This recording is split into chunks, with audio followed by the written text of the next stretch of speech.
Today's conversation is about the part of adult friendship no one prepares you for, and I'm having it with someone who lived it in real time. I'm joined by one of my students, Samantha Pera, who recently studied abroad in Spain and had to rebuild connection, community, and confidence from scratch. And together, we are unpacking what actually psychologically happens when you start over. This isn't a story about instant friends or overnight belongings. It's about why the beginnings feel so uncomfortable, what that discomfort really means, and how understanding the psychology of adult friendship can move you from self-doubt to momentum, clarity, and real connection. So let's get started with the psychology of adult friendship no one teaches you about. And actually, let me start with something that most people don't say out loud. Making friends as an adult is hard. Yes, no one prepares you for this. And it's not because something is wrong with you. In fact, it's actually not even because you are bad at connection. It's because no one ever taught us how this actually works. This is why this episode is so important here today. We grow up believing friendship should happen naturally. And when they don't, we quietly assumed we failed. Today, we're going to challenge that assumption. And that means we're actually looking at adult friendship as psychological. Once you understand the psychological background and the rules, everything changes. If you're new here, I'm Dr. Christiane. Welcome to my channel. Actually, I have a very special guest here today, Samantha Pera, who is one of my students. And today we talk the psychology of momentum, confidence, and the small practices that make change real. And let's talk about friendship here today. Yes. Because if you've ever moved, started over, or looked around and thought, why does everyone else seem settled? And I feel like I'm rebuilding from scratch. This episode is here for you.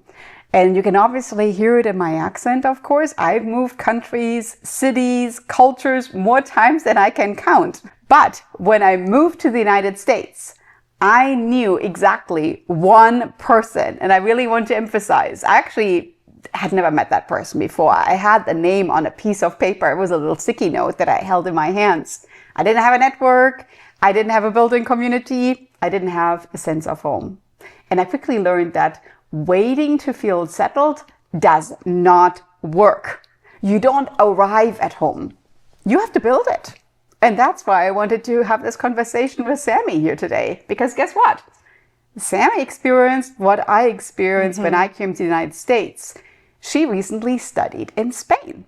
So her experience really mirrors this from a different season of life, but the psychology is exactly the same. So you lived abroad in Spain. So tell us about it. So I was abroad studying Spanish for about 4 months. And through this experience, I went to different countries and I was able to experience different cultures and just different aspects of life that I've never experienced in the US. Amazing. And of course, for you, this was a big step, right? Yes, yeah. Definitely a scary step, but it had its amazing perks as well. So how would you describe this in one word? I would describe, honestly, this experience as different. And this is not because it's necessarily positive or negative.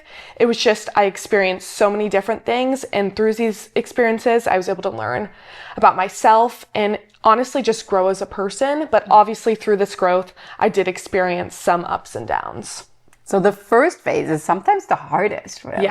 Yes. And I think that when you move somewhere, the beginning can feel the challenge where some people actually give up. They're like, oh my gosh, this is not meant for me. Can't do it. Yeah. I can't do it. Yeah. So what happened for you there? I definitely had that moment where I was like, oh no, I can't do this. But then once you get over the first kind of week and kind of just settling in and realizing it's going to be okay. Obviously, there's going to be some hardships. Once you get over that, you're honestly just smooth sailing and it turns out to be a very positive experience. Oh yeah, that's beautiful because guess what? Nothing happens overnight. Yeah. So once you stop overthinking, why am I here? I'm building connection and you take small steps, things become easier because it's the most what people really miss. That discomfort doesn't mean you're failing. That discomfort just means you're still early. You're still building. And that's really the key that I want you to hear. Your environment matters more than your personality. I mean, think how you even show up in a different country showing up in the culture that you grew up in, your clothing, you're holding mugs, and who knows what. You're not in a space that supports that connection, creativity, and growth. It's not you as like inside your character flaw. It's just a context issue. I tell that my students all the time. So you need to turn this around. So stop turning an obstacle into a self-criticism. Start turning it into a strategy. Friendship doesn't come into your house. It doesn't just appear because you want it badly enough. It actually forms because you're showing up consistently in the same place. So people tell me all the time, I want more friends, I want a partner. But when I ask them, oh, so what are you actually doing to gain more friends? What are you actually doing to find a partner? They usually say, oh, not much. And then I say, well, guess what? Friends are not just going to show up in your house and they're going to be like knock on your door. You have to put yourself out with what you're wearing, holding your mugs, with your culture that you grew up in. And because it's just where adults really differ in their friendship from children.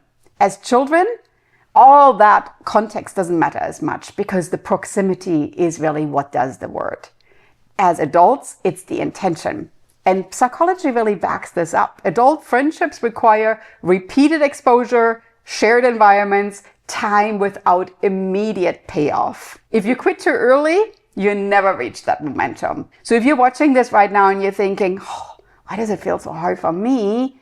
I want that you know you're not behind. You're just early. You're not broken at all. You're still early in the process. You're basically just planting the seeds right now, and you have to wait for those seeds to sprout and start growing. And it's the same thing with friendship. So at the beginning, it can feel lonely. It can feel really awkward.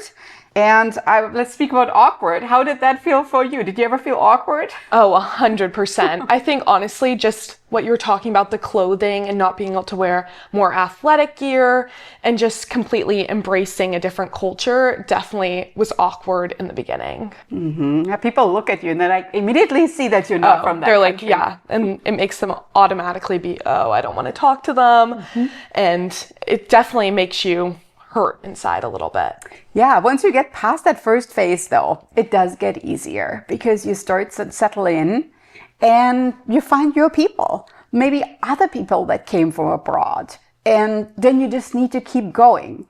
So that's the part that I really want you to leave with. Home is not a place you arrive at. It's something you build.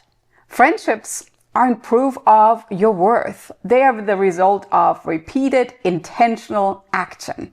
And if this conversation felt familiar, you're not alone, because we talked about this on previous episodes on this channel as well. Belonging, comparison, that feeling of I'm out of place and I don't really know where I belong. That episode just builds on those previous conversations. And if you watched our channel and you watched the past videos on confidence, you know that small steps really lead to that big impact, because you will find your footing in unfamiliar seasons and the next layer will come. You don't even need extra motivation. You just need understanding for it. So Sammy, thanks so much for being here today. Thank you so much for having me. What's like maybe a word that you can leave the audience with here today and kind of share that with them? Honestly, I think what we were saying before is just have fun and really embrace different experiences and just embrace the culture, because if you're not doing that, then you're not going to get the most out of the situation or ever find your grouping of people. Lovely. So your 3 words of wisdom are: have fun, embrace the culture, and just honestly get outside your comfort zone, because all of that will help you have a better experience and ultimately just grow and learn about yourself. Oh, I love so much that she started with having fun, because obviously when you're traveling, you should always keep in mind this is actually just making this is vacation a person as well. Love it.